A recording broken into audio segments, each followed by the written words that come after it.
Zimbabwe's finance ministry has resumed negotiations with creditors and the international community as Treasury seeks to resolve the country's nagging debt overhang. Welcome back to Zim News Live YTS, where we give you latest updates about what's transpiring in Zimbabwe. Before we go any further, don't forget to like, subscribe, and turn on the notification bell so that you don't miss any updates. With the country remaining in debt distress while borrowing is limited, public debt has continued to increase, driven by external arrears and legacy debt.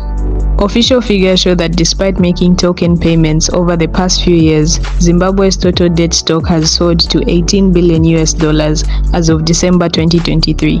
Treasury officials today met with representatives from MDAs, the diplomatic community, development partners, and Indus One Tri players to continue the technical meetings on the country's structured dialogue platform on arrears clearance and debt resolution towards a new staff-monitored program. Committee chairpersons represented on three thematic areas: economic governance and land tenure reforms, where tremendous progress has been recorded as the country works diligently to find a sustainable solution in the debt and arrears clearance process. In today's news, debt-saddled government resumes talks with creditors. Let us know what you think in the comment section down below, and don't forget to like, subscribe, and turn on the notification bell so that you don't miss any updates.